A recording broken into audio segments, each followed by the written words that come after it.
नमस्कार। सायंकालीन सत्र में उपस्थित सभी लोगों का आरण्य विहार ट्रस्ट की ओर से स्वागत है। सत्र को शुरू करते हैं प्रारंभिक वंदना अर्पणा से एवं उसके उपरांत संक्षिप्त रूप में हम तिक्पठान का पाठ करेंगे और इन सभी के लिए मैं डॉक्टर सोनल को आमंत्रित करता हूँ। Over to you Sonal ji. Thank you. अर्पणा एवं प्रारंभिक वंदना। योऽसो भगवा अरहं सम्मा सम्बुद्धो स्वाक्षातो येन भगवता धम्मो सुपटिपन्नो यस्य भगवतो सावकसङ्घो तन्मयं भगवन्तं सधम्मं ससङ्घं इमे हि सकारे हि यथार्हम् आरोपिते हि अभिपूजयामः। साधुनो भन्ते भगवा सुचिरपरिनिवृतोऽपि पश्चिमा जनतानुकम्पमानसा इमे सकारे दुगतपणाकारभूते कटिगणहातु अम्हाकं विघरतं हिताय सुखाय अरहं सम्मा सम्बुद्धो भगवा बुद्धं भगवन्तम् अभिवादेमि। स्वाक्षातो भगवता धम्मं नमस्सामि। सुपटिपन्नो भगवतो सावकसङ्घो संघं नमामि।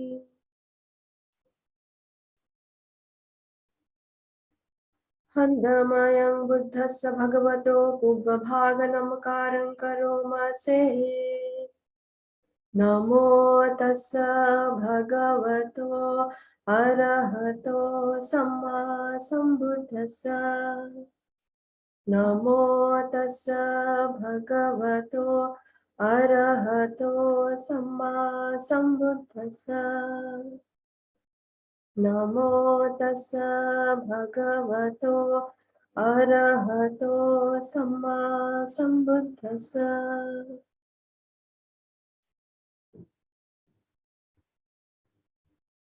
अभी तिक्पठान जो अभिधम्मा के पठान का प्रथम पाठ है उसको हिंदी में करेंगे। प्रत्यय का पाठ।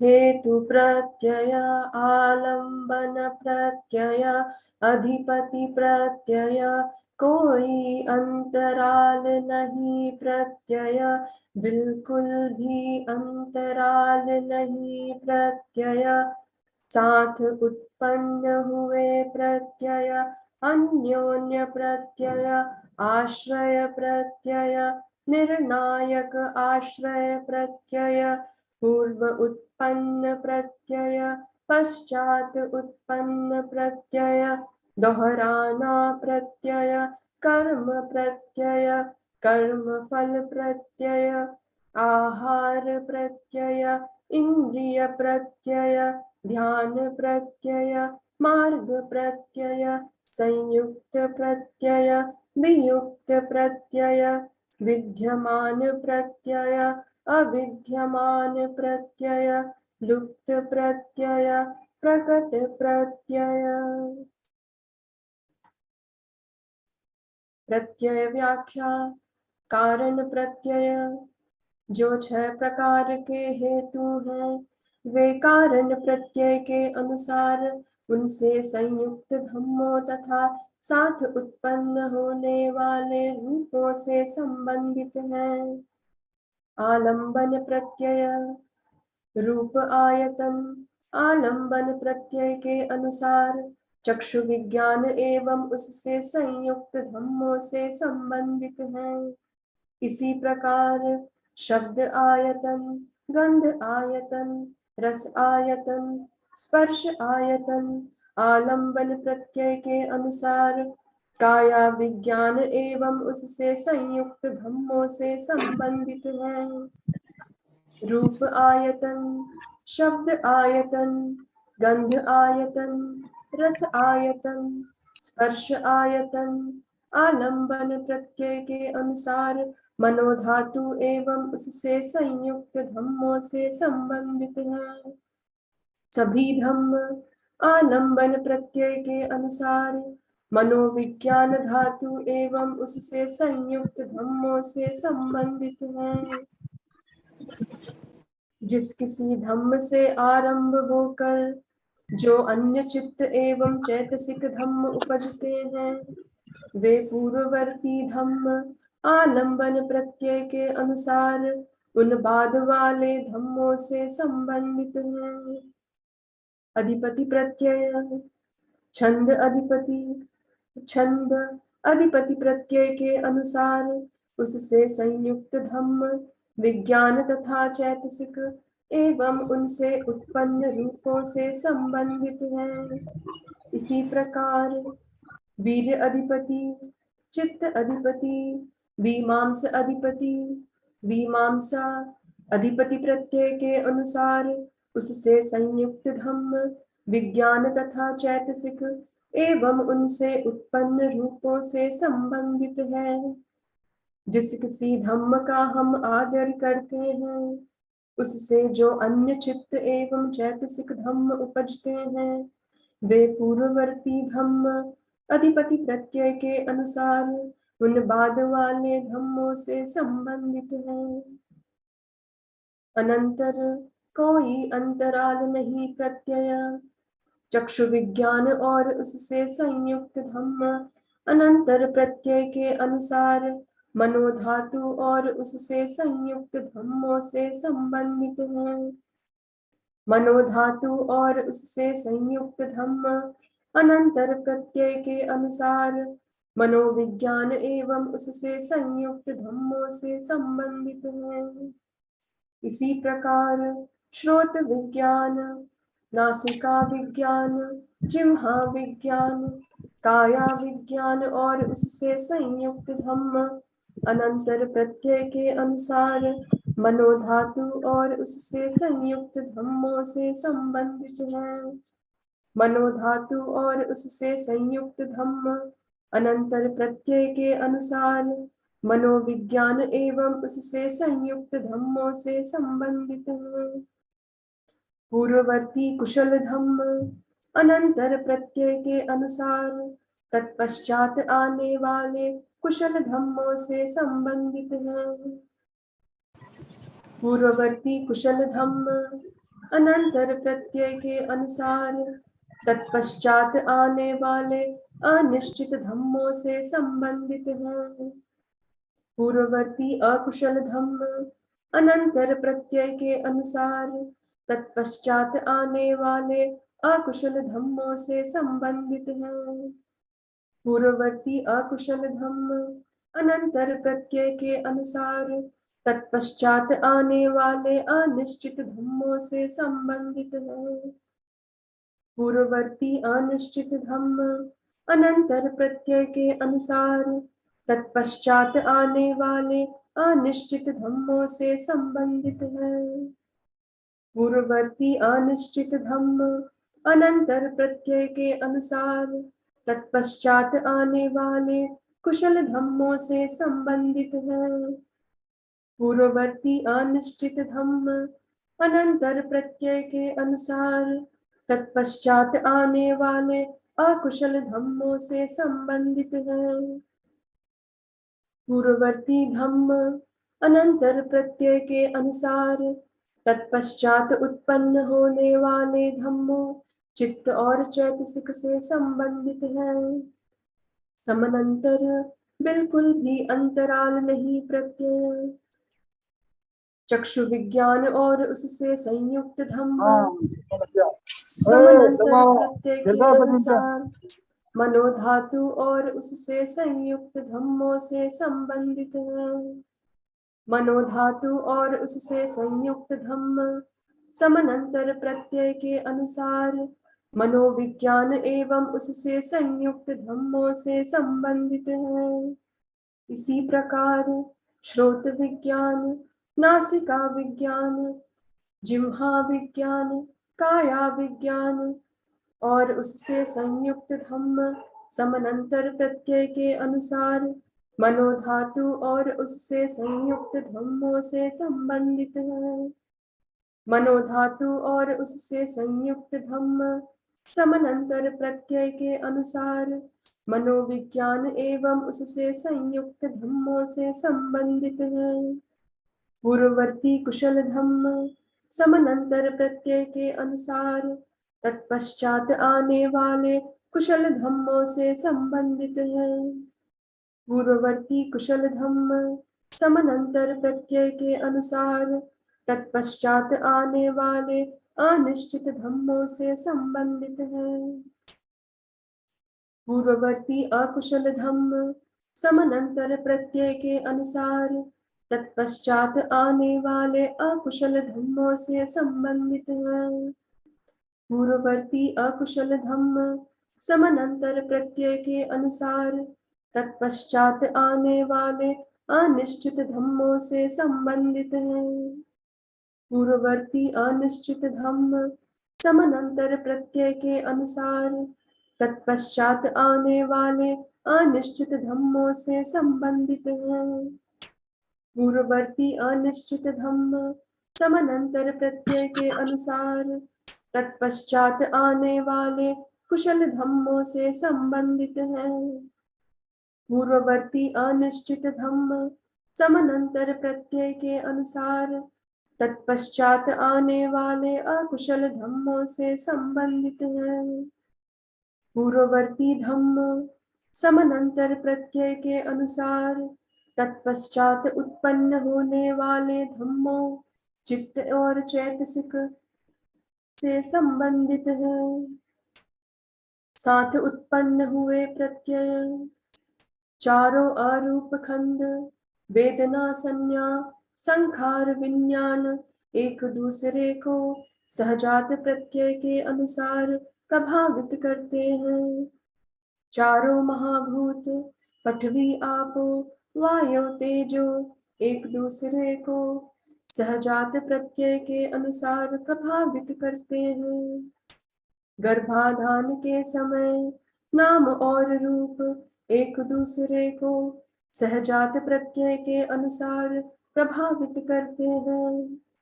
चित्त एवं चैतसिक धम्म सहजात प्रत्यय के अनुसार चित्त से उत्पन्न रूपों से संबंधित है। चारों महाभूत सहजात प्रत्यय के अनुसार उन पर आधारित रूपों से संबंधित है। रूप धम्म हृदयवत्थु किसी समय गर्भाधान के समय सहजात प्रत्यय के अनुसार अरूप धम्मों मनोवृत्तियों से संबंधित है और किसी समय जीवन काल के समय सहजात प्रत्यय के अनुसार नहीं।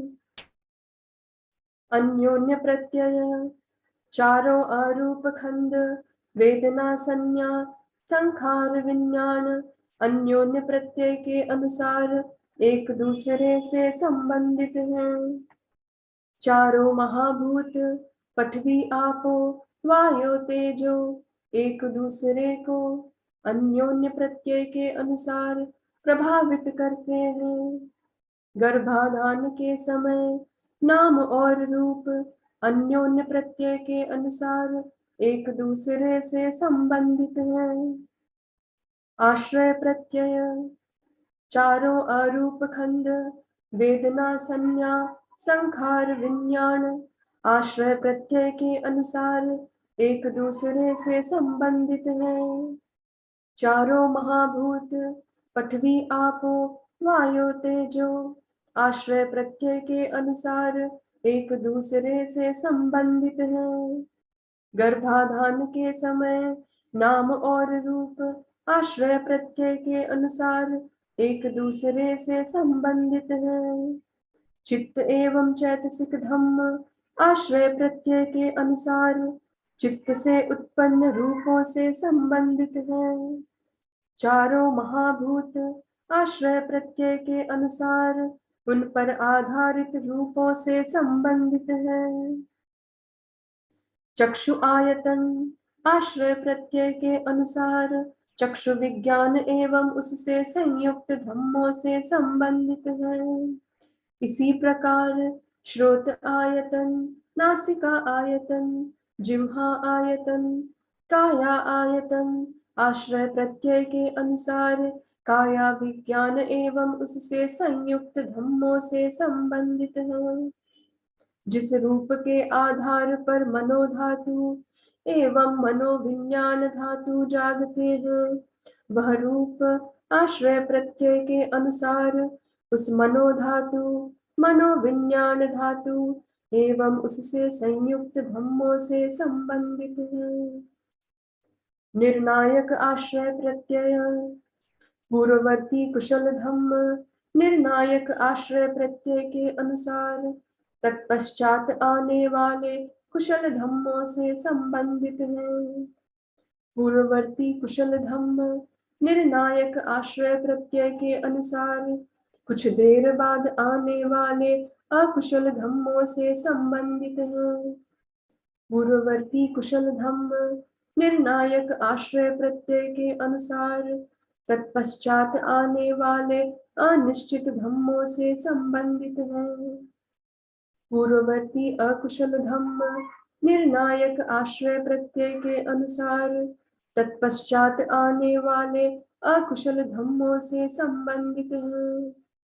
पूर्ववर्ती अकुशल धम्म निर्णायक आश्रय प्रत्यय के अनुसार कुछ देर बाद आने वाले कुशल धम्मों से संबंधित हैं। पूर्ववर्ती अकुशल धम्म निर्णायक आश्रय प्रत्यय के अनुसार तत्पश्चात आने वाले अनिश्चित धम्मों से संबंधित हैं।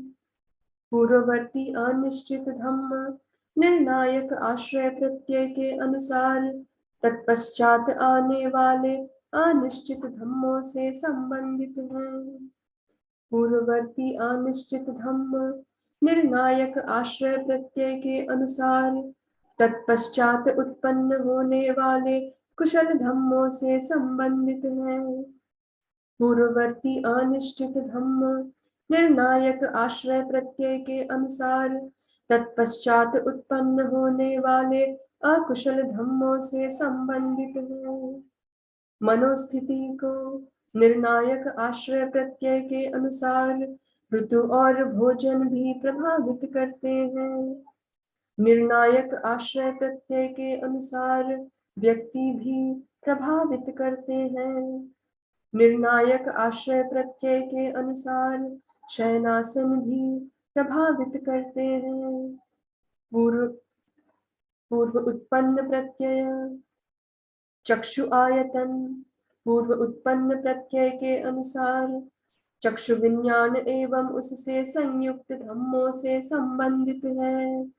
इसी प्रकार श्रोत आयतन नासिका आयतन जिह्वा आयतन, काया आयतन, पूर्व उत्पन्न प्रत्यय के अनुसार काया विज्ञान एवं उससे संयुक्त धम्मों से संबंधित है। रूप आयतन, पूर्व उत्पन्न प्रत्यय के अनुसार चक्षु विज्ञान एवं उससे संयुक्त धम्मों से संबंधित है।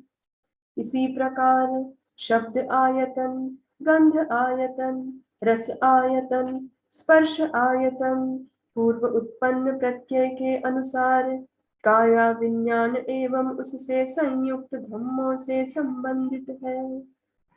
रूप आयतन, शब्द आयतन, गंध आयतन, रस आयतन, स्पर्श आयतन पूर्व उत्पन्न प्रत्यय के अनुसार मनोधातु एवं उससे संयुक्त धम्मों से संबंधित है। जिस रूप के आधार पर मनोधातु एवं मनोविज्ञान धातु जागते हैं, वह रूप पूर्व उत्पन्न प्रत्यय के अनुसार उस मनोधातु, मनोविज्ञान धातु एवं उससे संयुक्त धम्मों से संबंधित है। मनोविज्ञान किसी समय जीवन काल में पूर्व उत्पन्न प्रत्यय के अनुसार उससे संयुक्त धम्मों से संबंधित है और किसी समय प्रतिसंधि के क्षण नहीं है। पश्चात उत्पन्न प्रत्यय, बाद में उत्पन्न चित्त एवं चैतसिक धम्म पश्चात उत्पन्न प्रत्यय के अनुसार पहले उत्पन्न काया से संबंधित है। दोहराना प्रत्यय, पूर्ववर्ती कुशल धम्म दोहराना प्रत्यय के अनुसार बाद में आने वाले कुशल धम्मों से संबंधित है। पूर्ववर्ती अकुशल धम्म दोहराना प्रत्यय के अनुसार बाद में आने वाले अकुशल धम्मों से संबंधित है। पूर्ववर्ती अनिश्चित क्रिया धम्म दोहराना प्रत्यय के अनुसार बाद में आने वाले अनिश्चित क्रिया धम्मों से संबंधित है। कर्म प्रत्यय, कुशल और अकुशल कर्म कर्म प्रत्यय के अनुसार विपाक खंडों एवं कर्मजनित रूपों से संबंधित है। चेतना कर्म प्रत्यय के अनुसार उससे संयुक्त धम्मों एवं उससे उत्पन्न रूपों से संबंधित है। कर्म फल प्रत्यय, कर्म फल से उत्पन्न चारों अरूप खंड फल प्रत्यय के अनुसार एक दूसरे से संबंधित हैं। आहार प्रत्यय, भोजन आहार प्रत्यय के अनुसार इस काया से संबंधित है। अरूप आहार आहार प्रत्यय के अनुसार उनसे संयुक्त धम्म एवं उनसे उत्पन्न रूपों से संबंधित है। इंद्रिय प्रत्यय, चक्षु इंद्रिय इंद्रिय प्रत्यय के अनुसार चक्षु विज्ञान एवं उससे संयुक्त धम्मों से संबंधित है। इसी प्रकार श्रोत इंद्रिय, नासिका इंद्रिय, जिह्वा इंद्रिय, काया इंद्रिय इंद्रिय प्रत्यय के अनुसार काया विज्ञान एवं उससे संयुक्त धम्मों से संबंधित है। रूप जीवित इंद्रिय इंद्रिय प्रत्यय के अनुसार कर्मजनित रूपों से संबंधित है। अरूप इंद्रियां इंद्रिय प्रत्यय के अनुसार उनसे संयुक्त धम्म एवं उनसे उत्पन्न होने वाले रूपों से संबंधित है। ध्यान प्रत्यय, ध्यान के अंग ध्यान प्रत्यय के अनुसार ध्यान से संयुक्त धम्मों एवं उससे उत्पन्न रूपों से संबंधित है। मार्ग प्रत्यय, मार्ग के अंग मार्ग प्रत्यय के अनुसार मार्ग से संयुक्त धम्मों एवं उससे उत्पन्न रूपों से संबंधित है। संयुक्त प्रत्यय, चारों अरूप खंड संयुक्त प्रत्यय के अनुसार एक दूसरे से संबंधित हैं। वियुक्त प्रत्यय, रूप धम्म भी उक्त प्रत्यय के अनुसार अरूप धम्मों से संबंधित है। अरूप धम्म भी उक्त प्रत्यय के अनुसार रूप धम्मों से संबंधित है। विद्यमान प्रत्यय चारों अरूप खंड विद्यमान प्रत्यय के अनुसार एक दूसरे से संबंधित हैं। चारों महाभूत विद्यमान प्रत्यय के अनुसार एक दूसरे से संबंधित हैं। गर्भाधान के समय नाम और रूप विद्यमान प्रत्यय के अनुसार एक दूसरे से संबंधित हैं। चित्त एवं चैतसिक धम्म विद्यमान प्रत्यय के अनुसार चित्त से उत्पन्न रूपों से संबंधित हैं। महाभूत विद्यमान प्रत्यय के अनुसार उन पर आधारित रूपों से संबंधित हैं। चक्षु आयतन विद्यमान प्रत्यय के अनुसार चक्षु विज्ञान एवं उससे संयुक्त धम्मों से संबंधित है। इसी प्रकार श्रोत आयतन, नासिका आयतन, जिह्वा आयतन, काया आयतन विद्यमान प्रत्यय के अनुसार काया विज्ञान एवं उससे संयुक्त धम्मों से संबंधित है। रूप आयतन विद्यमान प्रत्यय के अनुसार चक्षु विज्ञान एवं उससे संयुक्त धम्मों से संबंधित है। इसी प्रकार शब्द आयतन, गंध आयतन, रस आयतन, स्पर्श आयतन विद्यमान प्रत्यय के अनुसार काया विज्ञान एवं उससे संयुक्त धम्मों से संबंधित है। रूप आयतन, शब्द आयतन, गंध आयतन, रस आयतन, स्पर्श आयतन विद्यमान प्रत्यय के अनुसार मनोधातु एवं उससे संयुक्त धम्मों से संबंधित है। जिस रूप के आधार पर मनोधातु एवं मनोविज्ञान धातु जागते हैं, वह रूप विद्यमान प्रत्यय के अनुसार उस मनोधातु, मनोविज्ञान धातु एवं उससे संयुक्त धम्मों से संबंधित है। अविद्यमान प्रत्यय चित्त और चैतसिक धम्म जो बिल्कुल अभी अभी निरुद्ध हुए हैं, वे अविद्यमान प्रत्यय के अनुसार इस समय के चित्त और चैतसिक धम्मों से संबंधित हैं। लुप्त प्रत्यय चित्त और चैतसिक धम्म जो बिल्कुल अभी अभी लुप्त हुए हैं, वे लुप्त प्रत्यय के अनुसार इस समय के चित्त और चैतसिक धम्मों से संबंधित हैं। प्रकट प्रत्यय चारों अरूप खंड प्रकट प्रत्यय के अनुसार एक दूसरे से संबंधित हैं।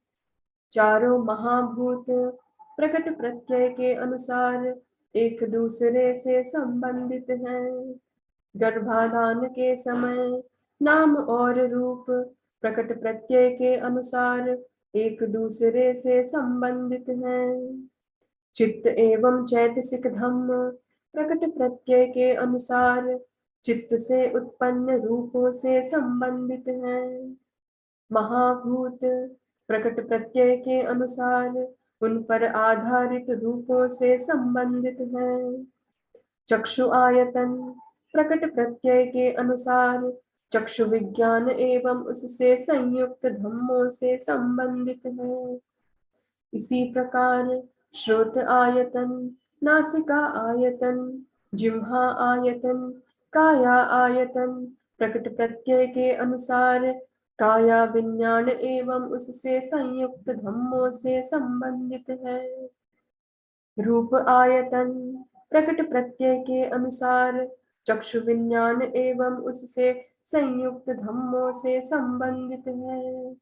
इसी प्रकार शब्द आयतन, गंध आयतन, रस आयतन, स्पर्श आयतन प्रकट प्रत्यय के अनुसार काया विज्ञान एवं उससे संयुक्त धम्मों से संबंधित है। रूप आयतन, शब्द आयतन, गंध आयतन, रस आयतन स्पर्श आयतन प्रकट प्रत्यय के अनुसार मनोधातु एवं उससे संयुक्त धम्मों से संबंधित है। जिस रूप के आधार पर मनोधातु एवं मनोविज्ञान धातु जागते हैं, वह रूप प्रकट प्रत्यय के अनुसार उस मनोधातु मनोविज्ञान धातु एवं उससे संयुक्त धम्मों से संबंधित है। Thank you Nikhil ji, over to you. Thank you so much. इसके उपरांत आगे के संचालन के लिए, आगे के निर्देश के लिए मैं सर को हैंड ओवर करता हूँ। Over to you sir.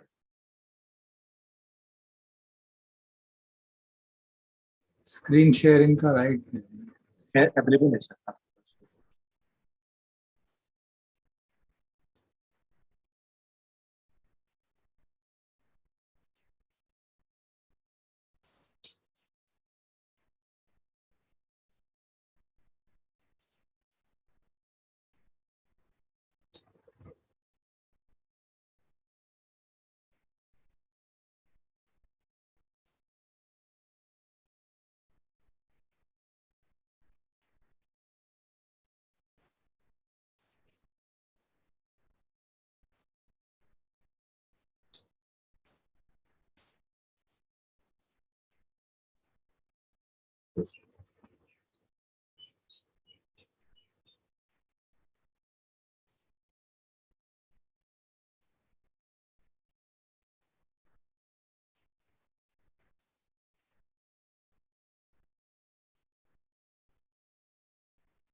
Let us center our minds for a few minutes so that the speaker can speak with concentration and listeners can listen with concentration, because we're going to discuss some things which are very profound and rather abstract, very deeply related to the understanding of Dhamma. So we'll just keep quiet for a minute and seek the blessings of the Triple Gem so that हम सबकी वाणी और श्रवण उचित प्रकार से हो।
हम लोग तिकपठान शुरू किया था पिछली बार। हमने पहली जो उसकी कंडीशनैलिटी है, पहला प्रत्यय है हेतु, वो पढ़ा था। हेतु अर्थात जो रूट्स हैं हमारे चित्त के, 6 तरह के, 3 कुशल 3 अकुशल, और उस विभिन्न उदाहरणों से हमने समझने का प्रयास किया था किस तरह से कौन से जो हेतु हैं, रूट्स हैं, जो हमारे को शील में मदद करते हैं, समाधि में मदद करते हैं और विपश्यना में मदद करते हैं। किस तरह के रूट जागने पे हिंसा होती है, इस तरह के रूट जागने पे मैत्री भाव जागता है, ऐसा हमने देखा था। मैंने पिछली बार निवेदन किया था कि we should develop the habit of detecting roots of all our actions in daily life. मुझे नहीं मालूम कितने लोगों ने ये कोशिश की। अगर किसी ने की हो और वो शेयर करना चाहें तो उनका स्वागत है। Share, anybody would like to share? I'm very happy. So principally, as I have understood this, इसका मतलब जो चेतना motivation है, that is how I have understood it. और मेरे ख्याल से कई चीजें I can see इस हफ्ते में जिसमें कि it was possible to identify कि जो external verbal या physical action है वो जिस तरीके से दिख रहा है in a wholesome sense for example, लेकिन जो उसकी चेतना थी in my case in many situations was rooted in dosh, so I could quite see that. But तो मुझे ये ख्याल आया जरूर कि फिर then how do we differentiate between technically hetu and chetana and sankhar basically. So that was one question. दूसरा जो इस हफ्ते थोड़ा what I was wrestling with was कि for example again taking it back to dependent origination, क्योंकि निकल के तो ये सारा वहीं से आया, as I understand ये वहां से निकल के आया है. So for example जो हस्त पच्चय वेदना वाला लिंक है, just as an example, उसमें अगर हम if we try and understand कि जो पच्चय if it is hetu, or I remember you're mentioning that it is never only one, it will be multiple, but in one particular instance, in one particular association, एक domain में यदि हम उसको तोड़ने की कोशिश करें, तो I wasn't quite able to figure out, for example, उस chain में इसका कैसे मैं इसको मैं कैसे use करूं. So these two things perhaps if you would like to respond. उसका जो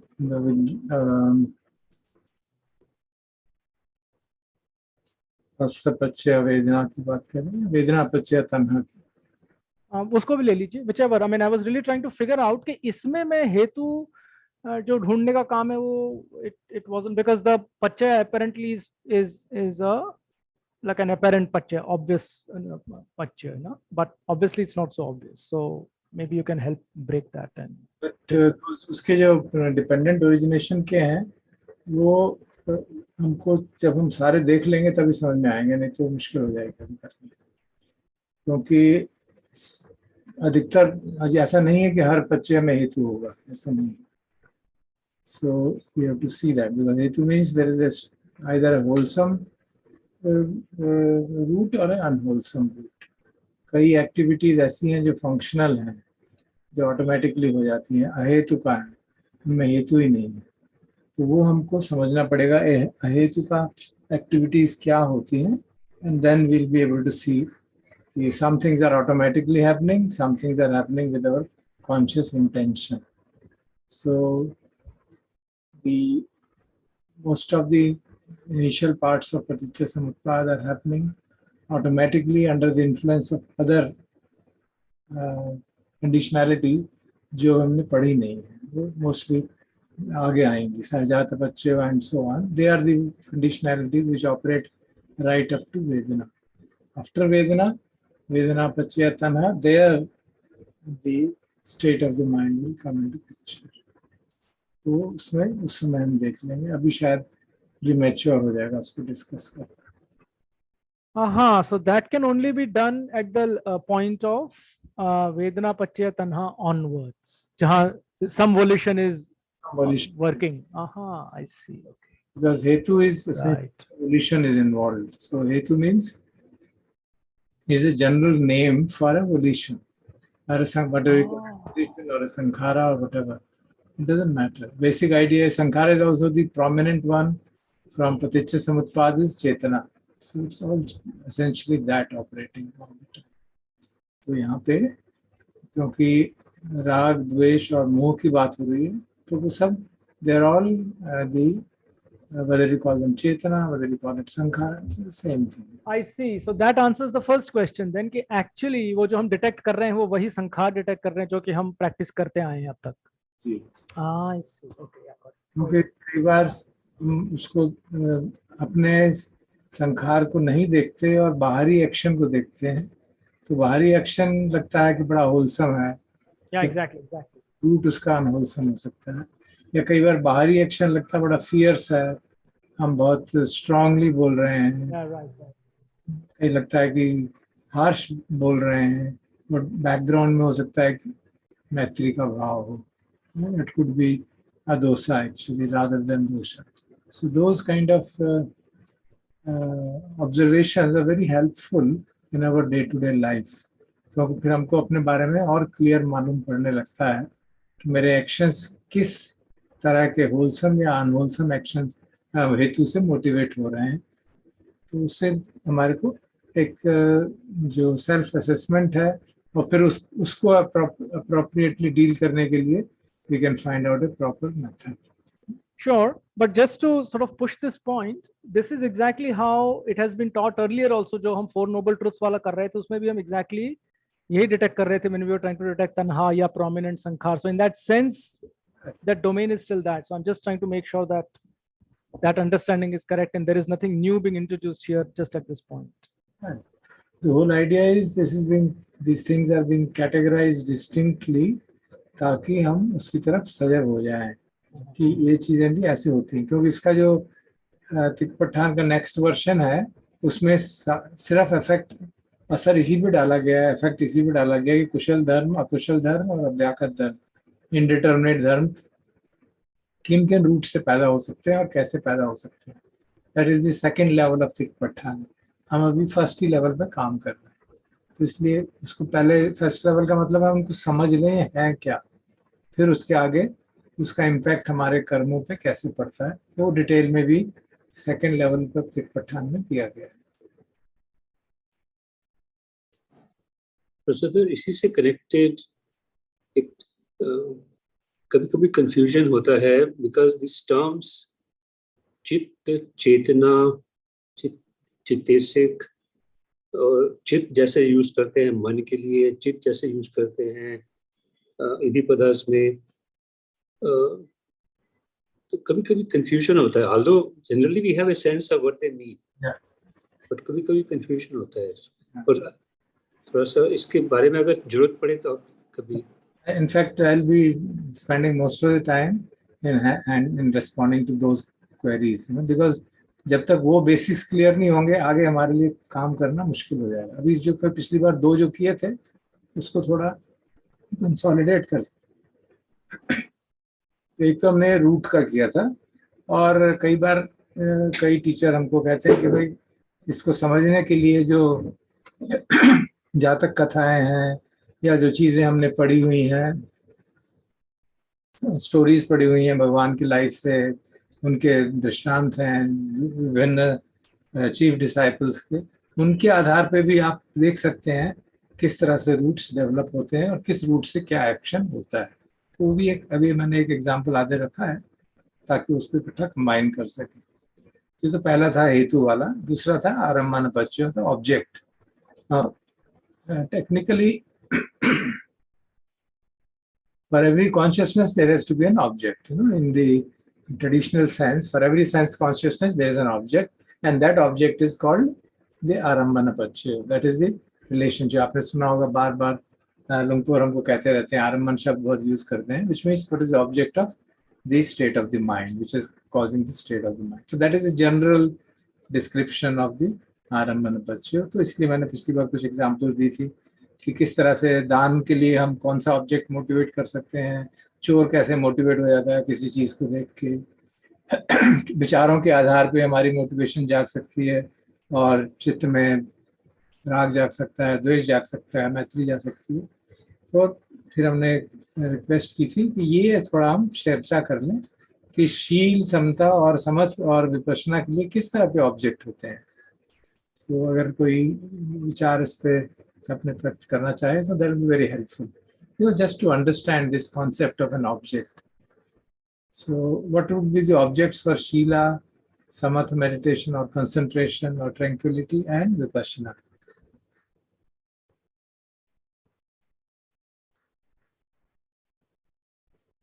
So in our day-to-day life, we can see कि किस तरह से हम शील के लिए मोटिवेट होते हैं, किस तरह के लिए समाधि के लिए मोटिवेट हो सकते हैं, किस तरह के लिए विपश्यना साधना करने के लिए मोटिवेट हो सकते हैं, और which object really can help us in doing that. So if you go to with a friend, it takes us to a pub, what does it motivate us? If you go to see a monk, what does it motivate us? And you can see therefore what object should we attend to. ऐसे कहा जाता है ना, the association is of the सत्संग की जो महत्व बात की जाती है, अच्छे पुरुषों का संग, that acts as an object for what? For developing Shila, for developing Samatha, for developing Vipassana practice. So if you visit a monk or an accomplished meditator, then these are the kind of, whenever discussions happen, they motivate it in this direction. So you can see, we can get motivated to practice Shila also on seeing an unwholesome action.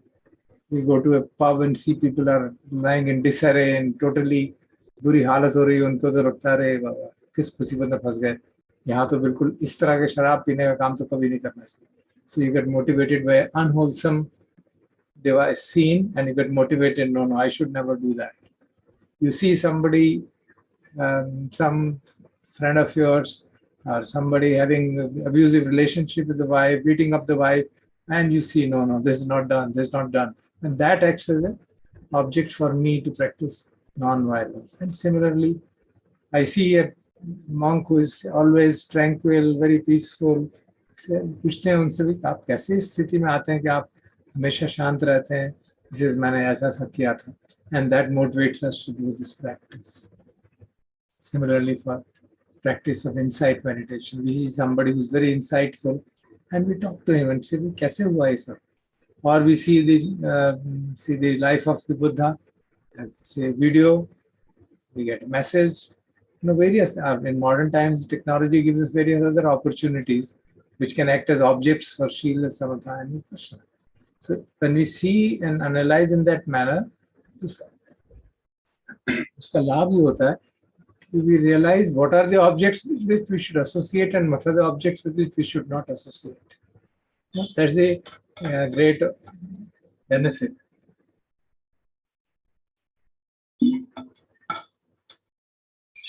Of this kind of analysis. मैंने यहाँ पे लिखा है, analyze the story of Prince Siddhartha, Devdatta, Magandiya from the perspective of Hetu and Arambana. We can see both of them operating together. Just take any story. Say the Prince Siddhartha story. He's seeing the enjoyments in his palace in 3 dimensions for a long time. Marriage and enjoyment, and he's satiated with that. तृप्त हो गए उसको देख के, और उनके मन में जाता है कि ये सब, and seeing that arise and pass away, what arises in his mind, why should I seek why not I seek something which is permanent rather than something which is dependent, which is governed by aging, illness and death. That arises. What is the object for that? The object is the scenes which he sees in his palace and everywhere. People are drunk and lying down and after having enjoyed and all sleeping and snoring and all that in very different postures. So that's actually those scenes act as an object to motivate him to think. उनको विचार आता है कि नहीं ये चीजें सचमुच में मैं भी एंजॉय करता हूँ, फिर वैसा का वैसा हो जाता है, फिर उसका इफेक्ट होता है, फिर उसका वैसे ही हो जाता है. तो मुझे कुछ, and we read it in आर्या परेशना सकता है कि मैंने सोचा कि मैं ये जो अनित्य सुख देख रहा हूँ, इनको छोड़ के मैं क्यों ना उसको और किसी चीज को सीख करूँ. That's these become the object for his mental state to arise, which make him seek the path of deliverance, path of freedom. And then the 4 objects which he sees, जो traditionally story में legend आती हैं, those 4 objects become the object arambana for development of insight, the development of insight into the phenomena of aging, birth, and development of insight into renunciation, a khamma. Such a strong effect those objects have on him that he renounces the world. That's a phenomenal impact of the objects. So then when we say कि इससे मैं हिंदी में पढ़ा देता हूँ या कभी पढ़ रहे थे रूप आयतन आलम्बन प्रत्यय के अनुसार चक्षु विज्ञान एवं उससे संयुक्त धम्मों से संबंधित है। उन्होंने रूप आलम्बन ही देखे सारे, एक वृद्ध को देखा, एक बूढ़े को देखा, एक मृत को देखा, एक भिक्षु को देखा, तो सारे रूप आलम्बन थे। और उन रूप आलम्बनों का असर इतना हुआ जो कि सिर्फ चक्षु विज्ञान तो जागा, उसके साथ साथ जो धम्म जागे, उसके साथ जो मेंटल फैक्टर जागे, वो इतने स्ट्रांग थे कि उनको निष्क्रमण की ओर लेके चले गए, महान निष्क्रमण, घर छोड़ के बाहर चले गए। That's the power of the object, you know, and the power of the mind. So what was the हेतुस व्हिच अरोज इन दैट? हेतु अरोज ऑफ अलोभा। I should give up this sensory pleasures. Amoha, I should seek freedom from this delusion of birth and death. So you can see how these factors arise based on object, and then object becomes the consequence. The mental states become hetus, and those hetus lead to further development. I'm just describing it in whole thing. Actually, तो ये series of steps में हुआ होगा, वो हम देख लेंगे अभी थोड़ी देर में. But in a ballpark manner, this is how these things have operate. आपने एक दृश्य देखा और उस दृश्य का इतना असर हुआ, उससे एक अलोभ जागा, उससे अमोह जागा, और उस अलोभ अमोह का ये असर हुआ अल्टीमेटली कि Prince Siddharth left the house, left the palace to seek freedom. See the tremendous impact of an object on the mind states. And same thing happens with us, right? But we're not very cognizant of it. So when we see this gives us what kind of objects to associate with, and that's what is generally defined as the सच जैसे भगवान बार बार कहते हैं spiritual friendship, or going to places पति रूप देश वासोचे, which you hear in Mangal Sutta. All these are basically objects. and इनमें से क्या फर्क पड़ता है? किसी भी ऑब्जेक्ट में चले जाओ, कहीं भी कर लो, कहीं भी ध्यान हो। कई बार ऐसा कहा जाता है, कहीं पे भी ध्यान कर सकते हैं, क्या फर्क पड़ रहा है? क्यों आप स्पेशल प्लेस पे जा रहे हैं? After all, you can meditate anywhere. Yeah, that's true. But the importance of the object can also be understood. Because that object can instill the wholesome mental states in us and create a very great impact. इसी तरह से हम देवदत्त की कहानी, मागंधीय की कहानी आपसे मैं निवेदन करूंगा सबसे कि उनको रिकॉल करके just try to figure out what was the object and what was the mental state which arose, and from that mental state what was the consequence of that. And this way ये जो पहले के दो हमारे conditional relationships हैं वो ठीक से समझने में मदद मिल सकती है. पूर्व तुमने हाथ किया बेटा, बोलो. You have some question? Sir मेरा क्वेश्चन ये है कि प्रिंस सिद्धार्थ ने ये 4 सीन्स देखे और उन 4 सीन्स का उनके ऊपर इतना स्ट्रॉन्ग इम्पैक्ट पड़ा और उन्होंने इतना स्ट्रॉन्ग उसका रिएक्शन हुआ. हम तो ये सीन्स रोज देखते हैं, तो हमारे ऊपर इतना स्ट्रॉन्ग इम्पैक्ट क्यों नहीं पड़ता? ओके, हमारी चित्त धारा में लेटेंट टेंडेंसीज में मोह का बहुत ज्यादा मोह बैठा हुआ है. He was a ripened bodhisattva, ripened, which means मोह की लेवल बहुत हल्की थी, राग की लेवल बहुत हल्की थी, द्वेष की लेवल बहुत हल्की थी, और उसको उतरने में कोई देर नहीं लगी. When you have something which is very heavily covered, the chitta, purity of the chitta बहुत बुरी तरह से मल से आच्छादित है, द्वेष से आच्छादित है, राग से, मोह से, तो वो it cannot get so strongly influenced. जैसे एक मान लो लोहे का टुकड़ा है और वो एक मैग्नेट है, तो मैग्नेट उसको खींच लेगा, लेकिन उस लोहे के टुकड़े को आप अंदर चारों तरफ से एक मड बॉक्स के अंदर डाल दो, वो बेचारा मैग्नेट क्या करेगा? उसको कुछ नहीं कर पाएगा. That's the analogy which is given to understand the importance of these raga, dosa and moha mental states, और जिसको दूसरे ट्रेडिशंस में जो विकार कहे जाते हैं या चित्त के मैल कह लें, आसव कहना, कुछ भी कह लीजिए, they prevent the purity of the mind from really surfacing, and therefore we don't get influenced. Just as a magnet is not able to influence metal, even though it has a tendency to pull it out. So that's the way we can understand it. Thank you, sir. तो ये दो प्रत्यय हमने सीखे, तो उसमें एक दो line जो थी मैंने चर्चा नहीं की थी पिछली बार, आपने देखा होगा, तो मैं पढ़ता हूँ इसमें, जैसे अभी सोनल ने भी पढ़ा था रूप आयतन के बारे में, फिर इसी तरह शब्द आयतन, किसी की आवाज सुनते हैं और उसका इम्पैक्ट हो जाता है, आप कोई प्रवचन सुनते हैं और उसका इतना इम्पैक्ट हो जाता है कि हमारा मानस बदल जाता है उस प्रवचन को सुन के, it has such a strong impact on us. इसी तरह गंध से, रस से, स्पर्श से, तो ये सारे जो इंद्रिय हैं उनके जो अप्रोप्रिएट ऑब्जेक्ट है उनसे टच होने पे होलसम या मेंटल अनहोलसम मेंटल स्टेट्स आती हैं, we know that, and the Lord tells us in various सुत्तास कि how the touch of the opposite sex is strongly influences the arising of craving, whether it is smell, whether it is taste, whether it is voice, and इतने सारे सूत्रों में भगवान ने बात बताई. So we can see that is the working of the alambana object, and that's why he advises us to choose the objects with which we associate very carefully. अब उसके आगे का जो सेक्शन है वो मैंने आपसे प्रॉमिस किया था कि हम आगे पढ़ेंगे, क्योंकि उसके लिए हमको टेक्निकल डिटेल्स में जाना पड़ेगा. वो था रूपायतनं, शब्दायतनं, गंधायतनं, रसायतनं, फोटब्बायतनं, मनोधातुयातन संपयुक्त कानंदम मान आरम्भन पच्चेन पच्चेय. तो ये मनोधातु क्या है? देन सब्बे धम्मा मनोविज्ञान धातुयातन संपयुक्त कानंच धम्मान आरम्भन पच्चेन पच्चेय. और मनोविज्ञान तो फिर भी हम जानते हैं, the ability of the mind to cognize the mental objects, that is manovinyan. But what is this manodhatu? Here I have not mentioned that because it's technical issue really involved.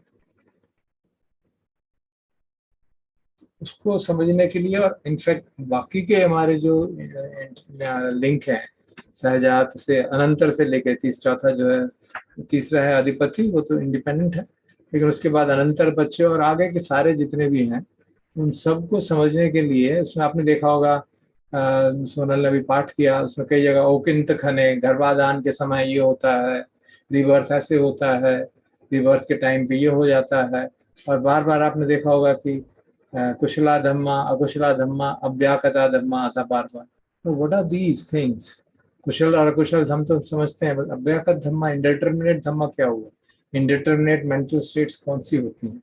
All those are technical points which need a brief digression into study of Abhidhamma, basic Abhidhamma. मैं आपके सम्मुख, और जो professor Surendra Prasad ने प्रश्न उठाए थे वो भी उससे क्लियर हो जाएंगे, क्योंकि कई टर्म्स आती हैं, मन, मनो, मनोविज्ञान, चित्त. Abhidhamma distinguishes them very, very clearly so that there is no doubt on what does it stand for. And वो हमारे लिए बहुत आवश्यक है, इसको आगे समझने के लिए भी और अपनी साधना के लिए भी काफ़ी हद तक हेल्पफुल रहता है अगर हम सब चीज़ों को ठीक से समझ लें. बहुत संक्षेप में जितना आवश्यक है उतना ही मैं उसी के बारे में सोचता रहा पिछले एक दो दिन. How do we really negotiate, because Abhidhamma is a huge stuff. So I will try to put it in a very brief manner. तो मैं रिक्वेस्ट करूंगा आप सबसे तो kindly listen with great attention, और आपको अगर कुछ चीज़ ना समझ में आए तो आप नोट कर लें before I complete. You can put it down in the chat box as a question, and once I have completed it, then I'll answer those questions, because it will be helpful for me to complete it in one go. So एक basic जो premise है, it's not, I've written it as a Dhamma theory, but I think thanks to Lumpur Sumedho, we are not familiar with the term Dhamma, which means whatever arises. But it doesn't mean whatever arises in the sense in which Lumpur says, which is in a colloquial sense, but in the Abhidhammic sense, it means the ultimate realities. Now, ultimate reality का क्या मतलब हुआ? अब हम conventional reality और ultimate reality से कुछ हद तक तो हमारी फेमिलियरिटी है, समुक्ति सच्चा, परमत्ता सच्चा हम सुनते रहते हैं, और ये भी जानते हैं कि कन्वेंशनल रियलिटीज में चीजें हैं, वस्तुएं हैं, ये माइक्रोफोन है, ये कंप्यूटर है, ये कैमरा है, मैं मनुष्य हूँ, ये स्त्री है. these are all conventional realities. But what are the ultimate realities? Which are the building blocks of these ultimate conventional realities? और यही तरीका साइंस में भी अडॉप्ट किया गया था हमेशा से ही. पहले हम पढ़ते थे एटम है, फिर आया कि नहीं इलेक्ट्रॉन, प्रोटॉन, न्यूट्रॉन है, अब आया जाके धीरे धीरे धीरे कि कुछ और चीज़ हैं बिल्कुल अलग ही हैं, जो क्वार्क्स हैं जो कि मैटर को बनाती हैं. तो वो उस सेंस में they are essentially in the terms of matter. But what we are talking of in Abhidhamma is not the matter की क्या क्या है और माइंड का क्या एक्चुअल कॉन्स्टिट्यूशन है, but what is the facts of experience. जो धम्मा है they are not things. Though we talk of Pathvi, Vayu, Dhapo, Tejo, and so on, and we sometimes say, "Oh, Pathvi Dhatu means the earth." They are not. They're not. It's not like that actually. So the dhammas are actually put down here. Dhammas are distinct facts of experience. I hope you can see that. आप देख पा रहे हैं? Dhammas are the distinct facts of experience. They're not. We're not describing the constitution of matter or constitution of mind or ऐसा कुछ नहीं कर रहे. क्योंकि भगवान की शिक्षा में the world is what is six senses. The world is the world of experience. What is the outside world? What is this ontological reality? We don't get into that. But it is the world of experience. So dhammas are facts of experience, which are the ultimate facts of experience. And what is the special? That they are non-material entities with specific characteristics which are unique. लोभ की एक characteristic है जो दोष से बिल्कुल भिन्न है. हम अपने अनुभव से जानते हैं उसको. पृथ्वी की एक कैरेक्टरिस्टिक है हैवीनेस, जो वायु की कैरेक्टरिस्टिक हिलना उससे बिल्कुल भिन्न है. So they are absolutely distinct and unique characteristics which we call as dhammas. Okay, so that is what we should understand in very clearly. So these are the paramarth dhammas. We sometimes use the term paramarth dhamma for them, and samutti dhamma for the conventional realities with which we are usually familiar. Abhidhamma ने क्या किया है कि परमार्थ धम्मों को 4 categories में बांटा है. क्या है? रूप, चित्त, चेतसिका एंड निब्बान. और इनमें से पहली 3 जो है वो कंडीशन धम्मा है और निब्बान इज अनकंडीशन धम्मा. और ये सारे कंडीशन धम्मा जो है वो मोमेंटरी एक्सपीरियंस है which arises and passes away at very rapid rate, जो हम नहीं पकड़ पाते. सामान्य साधक या बहुत अनुभवी साधक भी नहीं पकड़ पाएंगे क्योंकि उनकी rate of rising and passing away is extremely fast. And now what are these rupa, chitta, chetsika? Some of these terminology I think is common with the suttas, so I'll try to relate it to the suttas. मैंने यहाँ लिखा है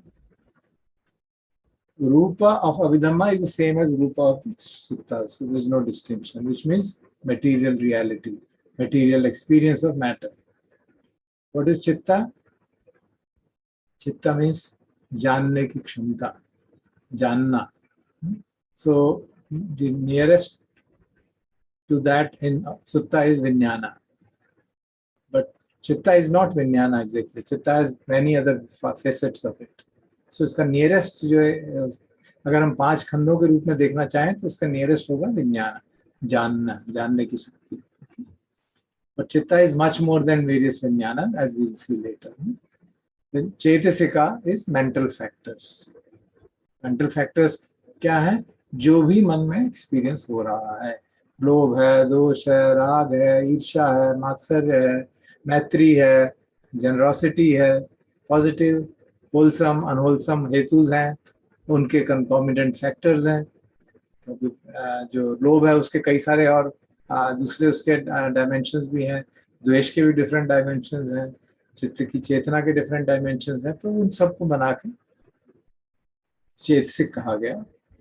और चेतसिक में अगर 5 खंडों से देखें तो वेदना, संज्ञा और संखारा सब मिला के चेतसिक हो. अब अभिधम्मा ने क्या कहा करा है? Theravada Abhidhamma. I must specifically mention because there is a there are other Abhidhamma, Abhidhamma Purusha of the other tradition. तो थेरवाद अभिधम्मा ने चित्त को 89 टाइप्स ऑफ चित्त आइडेंटिफाई किए गए और 52 चेतसिकास, 52 mental factors, different combinations of them can exist together, some cannot exist. We can easily see लोभ और दोष साथ साथ exist नहीं कर सकते. तो इस तरह से उनके combinations बनाते देखे गए कि कौन कौन से प्रैक्टिस में अपने एक्सपीरियंस में आते हैं, तो वो 89 तरह के चित्त बनते हैं, या उसको अगर और फाइन करें तो 121 बनते हैं. We are not going to get into it, I am just telling you for information. और इन सब से परे क्या है, ये सब तीनों कंडीशन धम्मा है. और निब्बाना is not a khanda, it is an unconditioned. That's what we all know. It is the unconditioned fact of experience, which is we can be experienced. और जो खास बात यह है कि जो कंडीशन धम्मा है वो सारे क्लस्टर्स में अराइज होते हैं, एक एक करके कभी नहीं अराइज होता. This is something which has to be remembered. For example, chitta will never arise alone. It will always arise with chetsikas. That's why kaha jata chitta is like a king who is always accompanied by ministers. Chetsika is seen as ministers of it.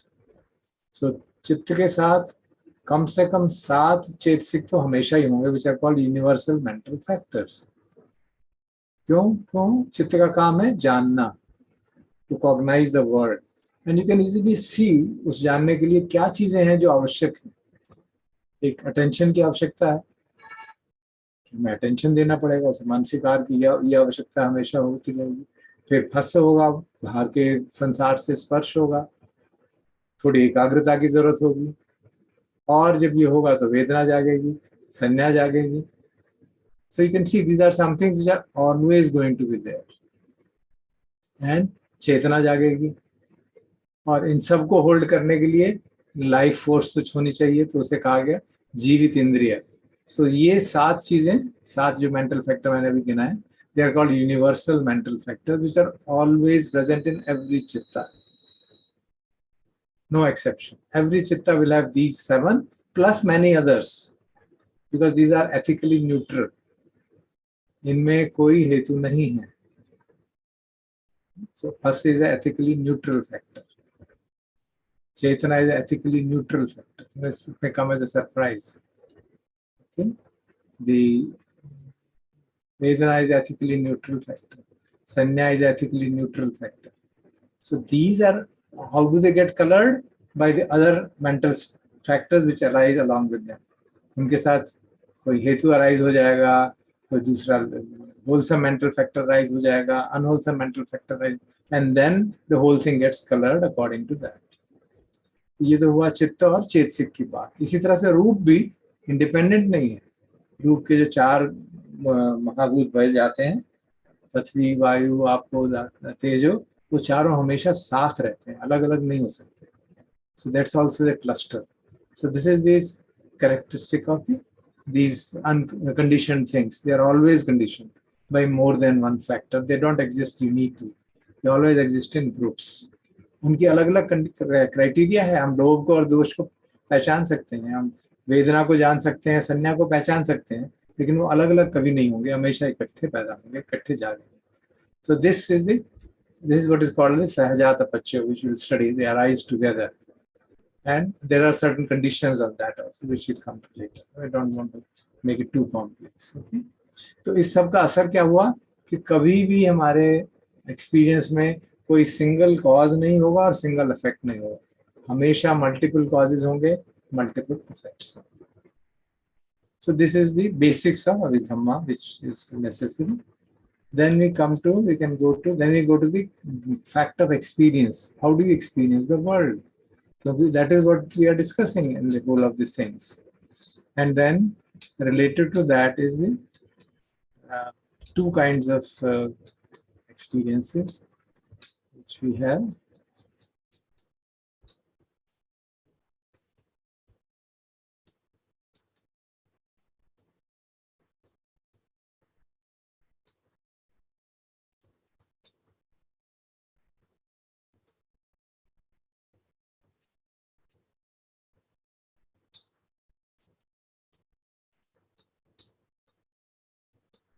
That is the process of cognition. हम इस संसार को पहचानते कैसे हैं, उसकी detail जो है अभिधम्मा में बहुत डिटेल में बताएगी कि कॉग्निटिव प्रोसेस कैसे होता है। हमें मालूम है, सुत्ता में हमने पढ़ा हुआ है कि आंख है, बाहर रूप है और उनका इंटरेक्शन हुआ, चक्षु विज्ञान जागा, उसके आधार पर वेदना जागी, संज्ञा जागी और फिर प्रोसेस पूरी हो गई। वैसे लगता है जैसे इंस्टेंटेनियस हो गया, उसने उसको देखा और हो गया। But the Abhidhamma masters recognize that instantaneous नहीं है. There are many mental states which arise in between, and those mental states are various kinds of chittas which arise, which help in cognition process. तो उसको समझने के लिए उन्होंने कहा कि पहले हमको ये समझना पड़ेगा कि हमारा जब हम कॉग्निशन नहीं हो रहा, हम डीप स्लीप में हैं, तो हम जिंदा कैसे हैं? क्योंकि जब हम डीप स्लीप में हैं, we know there's no sensory interaction. तो आंख बंद है, सारे इंद्रियां बंद है और उनके ऑब्जेक्ट से कोई इंटरेक्शन नहीं हो रहा, तो कोई विज्ञान तो जागेगा ही नहीं। विज्ञान जागा ही नहीं तो हम जिंदा कैसे हैं? कॉन्शियसनेस अगर नहीं है तो हम जीवित कैसे हैं? तो उस प्रश्न का उत्तर दिया गया कि एक कॉन्शियसनेस है जिसे कहा गया भवंग चित्त। भवंग चित्त मीनिंग भव का अंग, भव मीन्स बिकमिंग और एग्जिस्टेंस, अंग means factor. It is the factor of existence or the life continuum which is always operating. You can say it is like the background the unconsciousness or subconsciousness of modern psychology, but with a very prominent difference that it is not fixed. It keeps on getting disturbed. It doesn't remain always there, and over and above that something happens. तो deep sleep में जब cognition नहीं हो रहा तो कहा जाता है कि Bhavanga Chitta hai, which means the life continuum. It is this Bhavanga Chitta which will operate between various processes of cognition and during deep sleep. तो हमारा जब गहरी निद्रा में है तो भवंग चित्त ऑपरेट होता है। प्रश्न होता है भवंग चित्त आया कहाँ से? इसको समझने के लिए हमको जन्म मृत्यु का चक्कर को समझना पड़ता है। You have to understand that whole process of life and death, birth, what happens and how these processes go on. तो इसको ब्रीफली मैं कहना चाहूँगा इतना ही कि हम इतना तो समझते हैं कि कॉन्शियसनेस हमारी बहुत रैपिडली राइज करती है और फॉल करती है। आप कह सकते हैं कि मुझे तो नहीं मालूम है, मेरे अनुभव में नहीं आता। तो मैं आपका ध्यान दिलाना चाहूँगा, जब आप टीवी की ओर देखते हैं या आप अभी स्क्रीन की ओर देखते हैं तो क्या हो रहा है? आप सुन भी रहे हैं और देख भी रहे हैं। तो हमको लगता है कि सुनना और देखना साइमल्टेनियस हो रहा है, लेकिन ऐसा तो हुआ नहीं।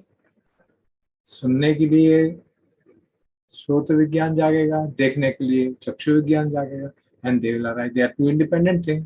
कान से आप देख नहीं सकते, आंख से आप सुन नहीं सकते। तो इसका मतलब है कि ये प्रोसेसेस कंटिन्यूअसली हो रही हैं। हम एक चक्षु विज्ञान जागता है, फिर श्रोत विज्ञान, फिर चक्षु विज्ञान, फिर श्रोत विज्ञान। So they are arising, passing away at such a rapid rate कि हमको पता ही नहीं चलता कि इंडिपेंडेंट डिस्क्रीट इवेंट्स हो रहे हैं। बिल्कुल वैसे ही जैसे कि सिनेमा हॉल में एक रैपिडली मूवने वाली फिल्म स्क्रीन पे जाती है, हमको पता ही नहीं चलता कि वो डिस्क्रीट फ्रेम्स हैं, वो हमको मूवमेंट लगती है। तो बिल्कुल इसी तरह से हम अगर अपने अनुभव पर एनालाइज करें तो हमको विश्वास होने लगता है कि हाँ ऐसा ही होता है। और अगर आप और उसको गहराई से देखना चाहें तो कभी किसी वीडियो को आप देख रहे हैं और खूब आप उस वीडियो के अंदर कोई खास चीज़ ध्यान से देखना चाहते हैं, अगर आप पूरा ध्यान उस वीडियो को, उसकी पिक्चर को, चक्षु विज्ञान को के अंदर लगा देंगे तो कुछ क्षणों के लिए आप सुन नहीं पाएंगे। You can verify that. और इसी तरह से अगर आप सुनना गहराई से चाहते हैं तो कुछ क्षण के लिए आपको देखना मुश्किल हो जाएगा। और ये हमारे अनुभव में वैसे भी आता है। मान लीजिए मैं किताब पढ़ रहा हूँ, गहराई, बहुत अच्छी किताब, मुझे बहुत फोकस कंसंट्रेशन, और कोई मुझे बुलाता है तो आवाज़ आती है, कानों पे हिट होती है, but it doesn't disturb my concentration on my chakshu vijnana. My chakshu vijnana is totally there. So you can see and then if the sound is too much, then it disturbs it, and then the attention shifts from here to there. तो इस प्रकार से हम अपने अनुभव से भी देख सकते हैं कि ये अराइजिंग एंड पासिंग अवे हमारे अनुभव में होता रहता है।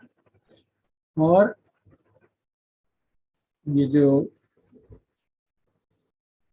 प्रोसेस फ्री, इसको कहा गया कि प्रोसेस फ्री कॉन्शियसनेस, मतलब ये this is the consciousness which is operating outside the processes. Outside the processes meaning interaction with the world.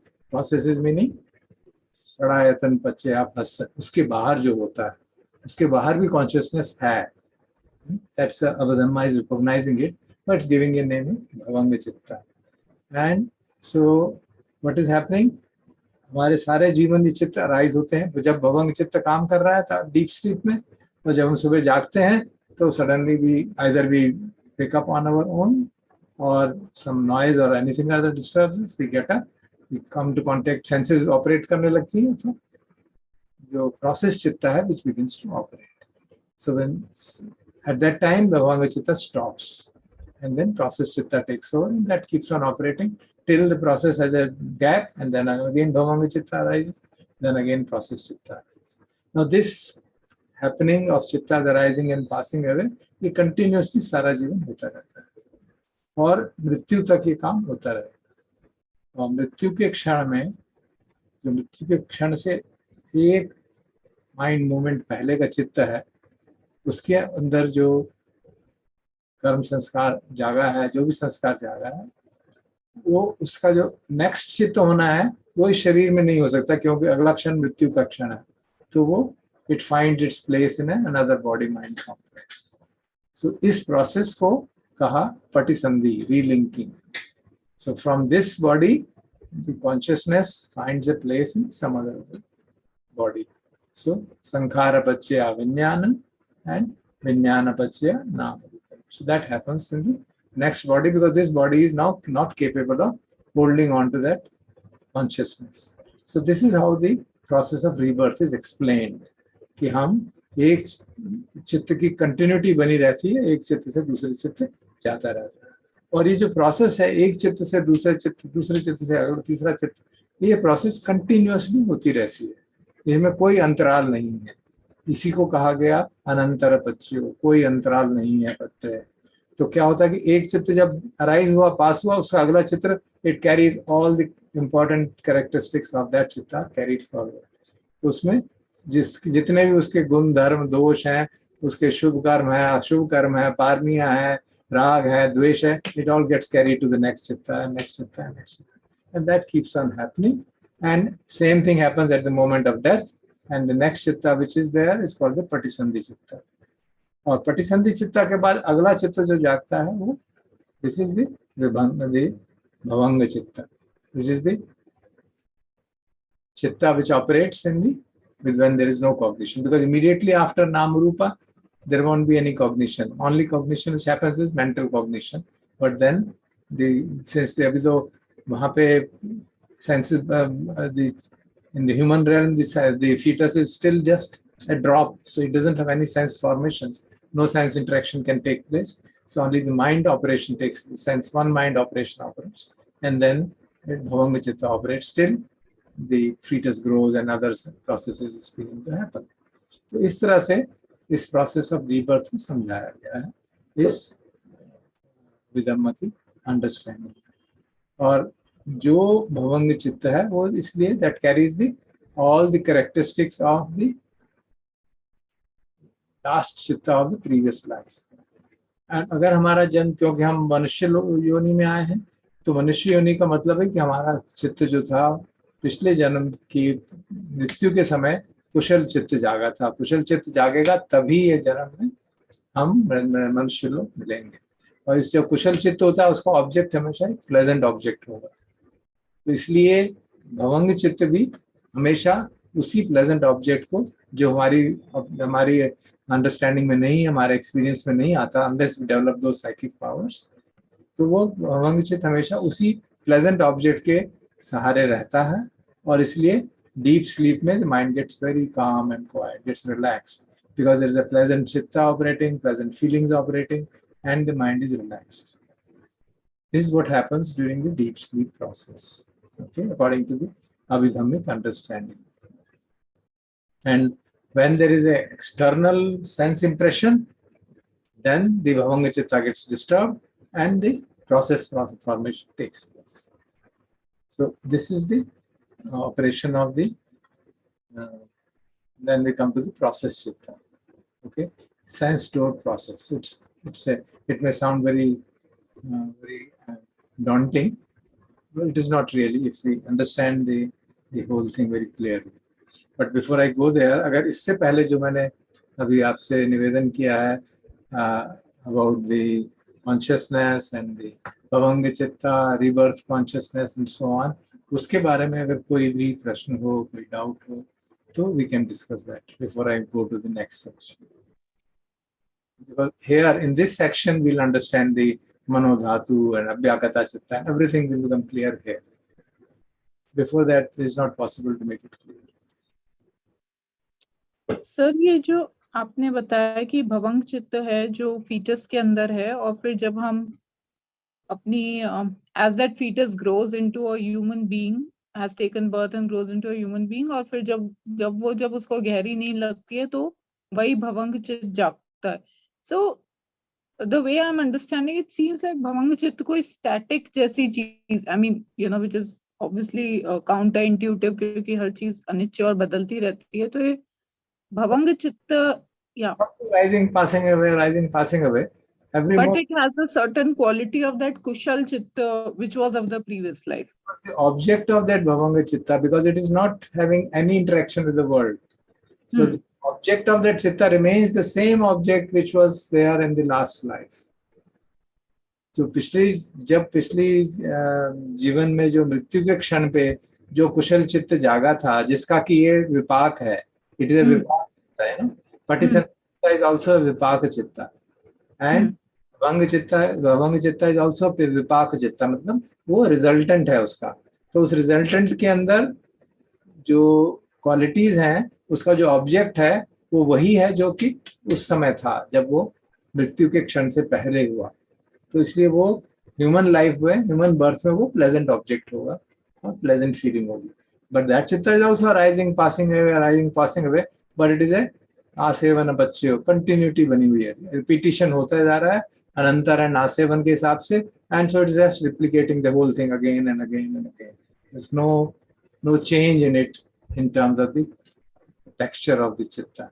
इसमें कोई फर्क नहीं पड़ता, वो हमेशा उसी तरह का रहता है. इसीलिए हम लोग कितनी भी मानसिक परेशानी में हो, कितने भी बीमार हो, गहरी नींद आ जाए, we get relaxed, isn't it?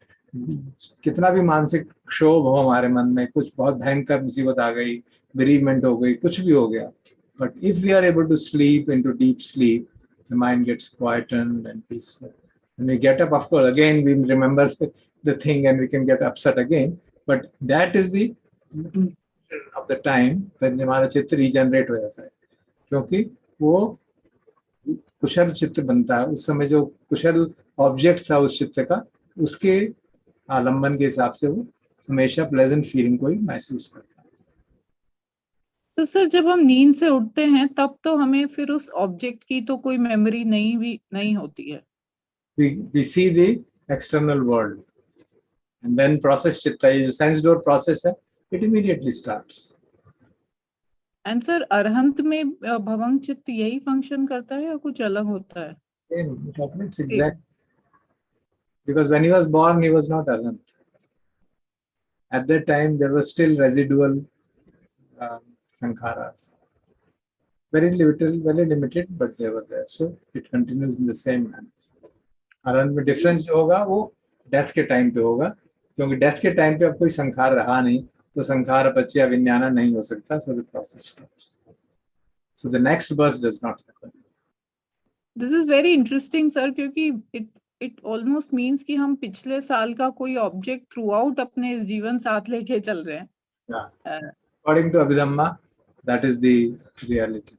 So our past life is actually past life impressions as well as the sankhara of that time.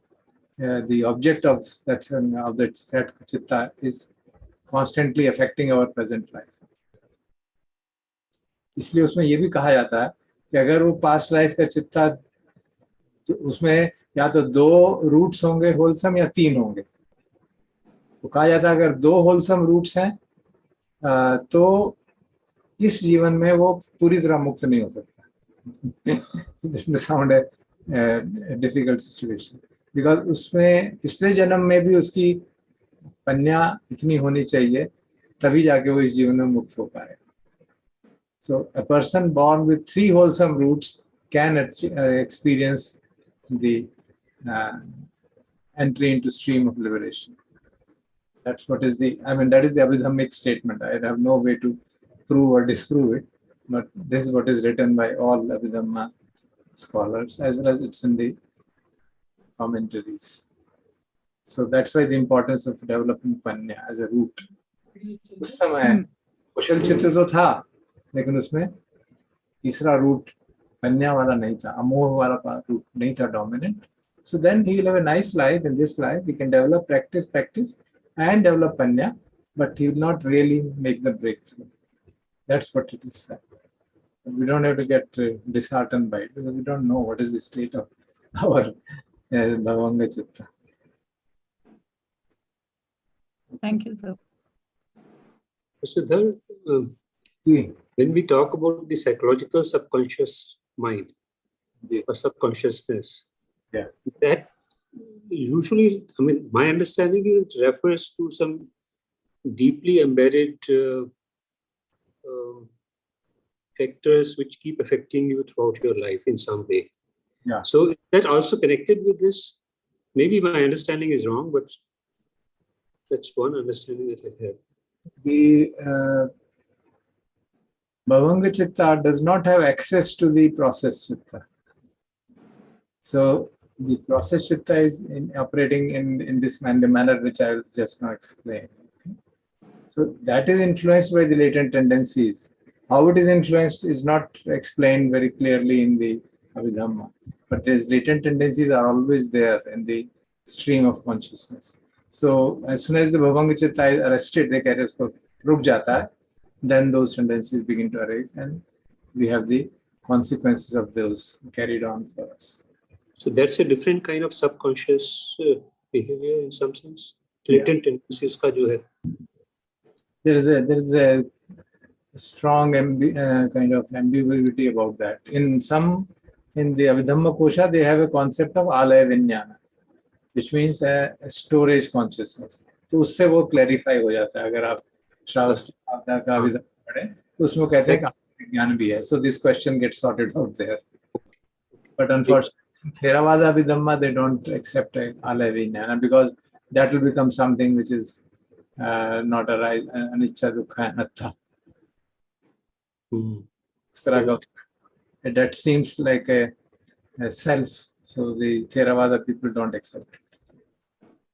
See, these descriptions should be seen in a ballpark manner, because otherwise, if you try to find I spent many years in trying to bother Bhikkhu Bodhi with these issues, and he finally told me that you shouldn't expect perfection in this. Of course, it is the best that a human mind could ever do, but still, if you try to get into the absolute depth of the processes, not all the processes are fully clear.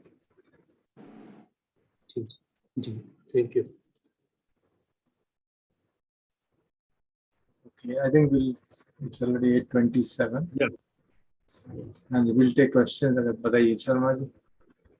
Sir, if I understand this way, that there is a consciousness, there is a platform of consciousness in which conditioning is embedded, and on which different sense organs like eyes, etc., are impinging. Will it be a correct thinking? See, sir, first of all, जो consciousness है वो चीज नहीं है, तो इसलिए उसको platform कहना या कुछ भी कहने में हमारा मॉडलिंग गलत हो जाएगी. It is a arupino khanda. It is immaterial form. Immaterial means it doesn't have any matter. So the best example, you could call it of a field. It is like a field, and by nature, consciousness cannot be limited. So it is a very tricky thing to make it like appear in that manner. But from point of view of understanding, okay, you can make it understand that there is a consciousness and it is operating through the senses. For the sake of understanding, it's okay. But it should not be taken as a description of the reality. No, sir, I am taking just like it's a platform of programming.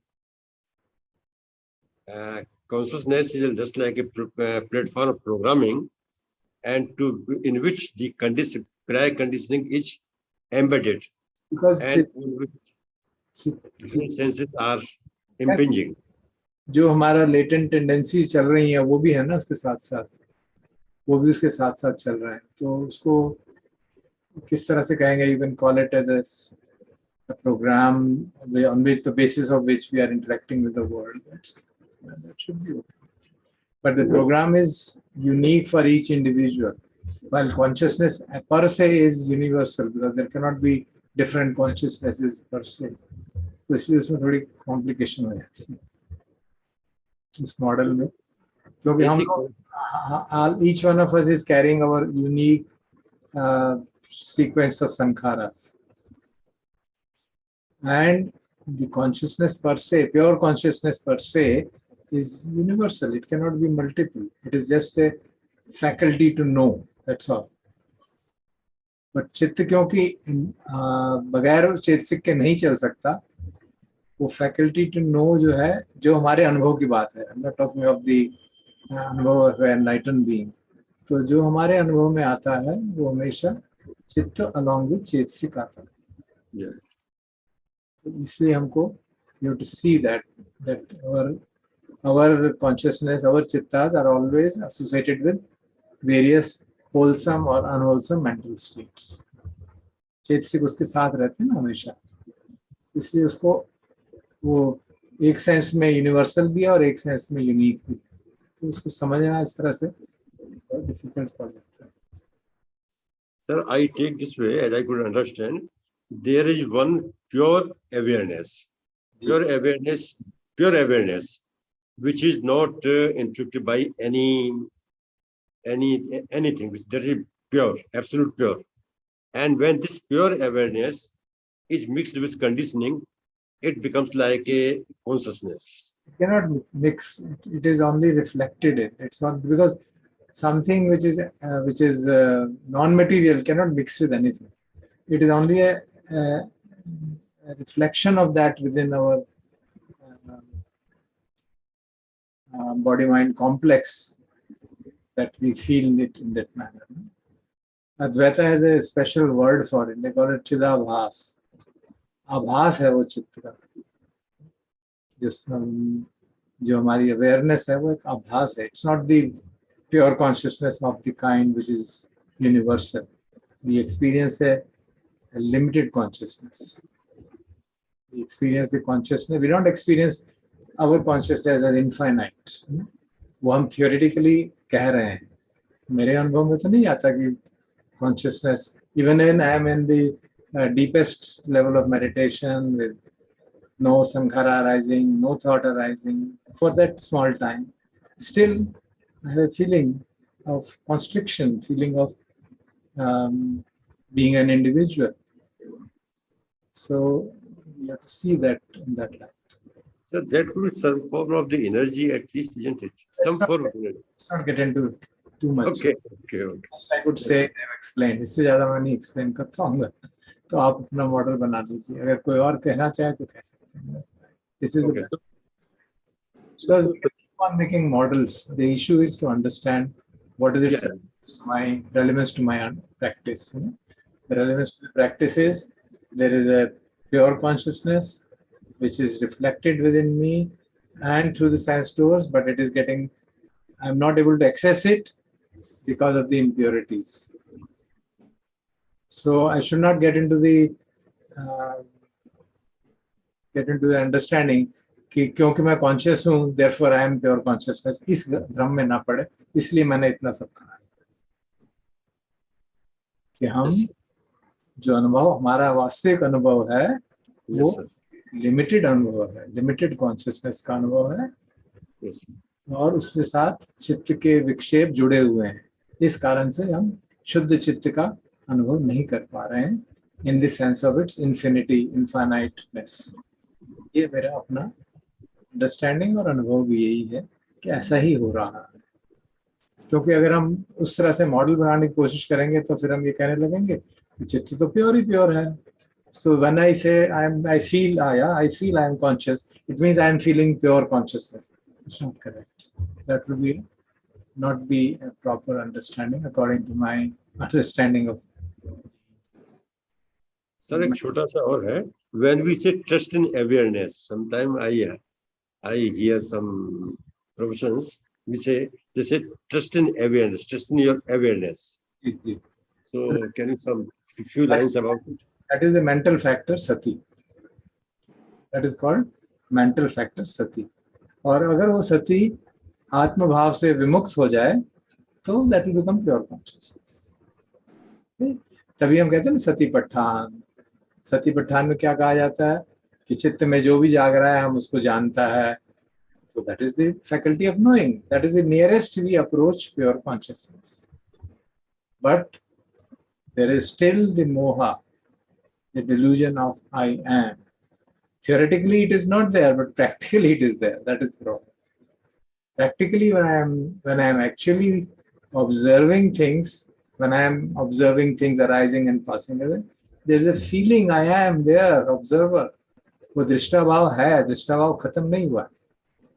I try to convince myself there is no drishta. That's good. That's my practice. I convince myself कि drishta नहीं है. ये consciousness का natural function है. And then I do various kinds of experiments. Okay, I will not put any effort, and still the consciousness is arising. The breath is being known. Still the sound is being heard. So I get convinced, there is consciousness which is operating. But my actual experience is not that. So I have to distinguish between the inference and actuality. वो distinction करना एक अच्छे साधक के लिए बहुत आवश्यक है. तो आप उसको करके देखिएगा, उस पर डिस्कशन ना करिए. आप करके देखिए, जब आप करते हैं ना कि आप अवेयरनेस में हैं और आप महसूस कर रहे हैं, just see, do you have a sense of self at that time or not? Then you will know what is actually happening. So there, sorry for interruption again, but just to go back to Bhavang Chitta. So by implication of what you have told us, there are no associated चित्तसिक with Bhavang Chitta. जो साथ हमेशा रहते हैं चित्त के साथ, वो उसके साथ रहेंगे कि नहीं? Yeah, of course. No, because they are ethically neutral factors. And it has the characteristics, all the characteristics of the Pratisandhi Chitta. जो हमारा factors हैं वो सारे उसके साथ चल रहे हैं. But since the object of that chitta was pleasant object, it experiences pleasant feelings. So we get a deep sleep is always a pleasant experience. That is the reason. That's how Abhidhamma explains it, I would say. Sir, it's very true that if we are very having very in a bad day or in a different mood, or when we are very having this sorrow kind of thing, and after getting up from the sleep, we feel a little better or rejuvenated. But how do we differentiate with persons who are most of the time sleeping or always drowsy and also who sleep very less, just for 2 hours in the whole day? So they're also two different things. So how do we differentiate that? Differentiate between what? I didn't get your point. Differentiate between like after quantity of sleep, or you're talking of quantity of sleep or quality of sleep? It's quality I'm speaking, sir, because we feel better after having some sleep in distressed mood or in whatever bad has happened. But for the persons who are always in sleep, so they most of the time who are not working, they're just kind of sleeping all the time. They're not in a state of deep sleep. The mind is the imagination is thinking, dreaming, dreaming, all that is going on. Okay. Check it out. Okay. So in meditation, if you are in meditation, then sometimes it happens. The mind goes recesses into Bhavanga Chitta, or then we get up and feel extremely refreshed within 10 minutes. ऐसे लगता है maybe I got enlightened. That's a typical Vipassana delusion which happens. So actually, the mind gets into Bhavanga Chitta because the process activities stop. जब process activities होती हैं चित्त में, तो हमारे इंद्रियों में कोई भी impact नहीं हो रहा है, तो the mind gets into Bhavanga Chitta, and one can get into a kind of a state which is almost like entering into deep sleep. But then you suddenly awaken, and then you realize, oh, mind has become very calm and quiet, and I'm feeling so good. That is actually getting a taste of Bhavanga Chitta. Sure, sir. Thank you. So the quantity of sleep, it depends on the state of the mind. Actually. So if the state of the mind is very peaceful and alert, then even 1 hour of sleep is enough to regenerate the body. So you must have seen when you meditate for long periods of time, then the quantity of sleep automatically falls down. One doesn't have to do an effort to reduce the sleep. Thank you. हाँ जी, अपूर्व जी, आपको कुछ पूछना? Sir, इसका generic answer तो हम सब जानते ही हैं, but specifically, did Buddha ever answer to the question कि what do I need to do to get a human birth in the next life? Yeah, of course there are. Not specific. There are mentioned that it's a human birth कहा जाता है ना, बड़ी rare चीज है, and for that purpose you have to. He doesn't talk of human birth. He says what are the conditions required to avoid getting into lower realms, which means human birth and higher births. तो उसके लिए तो clear indications हैं ना जो कही जाती है कि जो निरय लोक में ना जाएं उसके लिए क्या किया जाए, क्या कुछ करना चाहिए. Of course, the guarantee अगर चाहिए तो you enter the stream of liberation, then there is a guarantee. Otherwise, we should make sure that the wholesome chittas are constantly practiced and we remain in a state of wholesome chittas. Otherwise, so mushkil khan. If you practice Dhamma in such a manner that the prominent sankhara becomes wholesome sankhara, then the chances of getting into human birth are very high. Because usually the prominent sankhara manifests at the time of death. Okay, so I think we'll have to stop. Next time we'll talk about this process chitta, then I think it will become more clear. The subsequent जो हमारे sections हैं वो सब फिर उससे clear हो जाएंगे कि ये चित्त कौन सा, हेतु कौन सा चित्त है, हेतु चित्त क्या है, व्याकृत चित्त क्या है, और ये मनोधातु क्या है. All those things will become clear when we discuss the process consciousness. Thank you. I think we exceeded the time. So request Banteji if he's there. Blessings. Araham Samma Sambuddho Bhagavan Buddhang Bhagavantam Adhyate Sakhato Bhagavata Namo Supatipanno Bhagavato Sarvatra Sangho Sangho.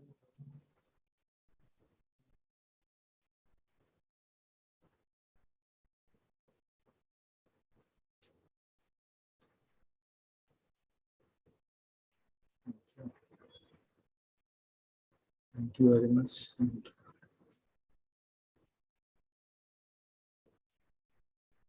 अंत जी को 3 बार प्रणाम करेंगे. प्रणाम.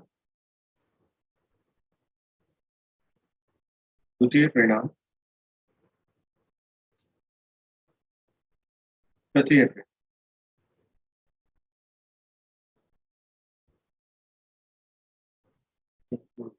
Very nice. That's all. Thank you very much for all the effort. Much appreciated. Thank you everyone.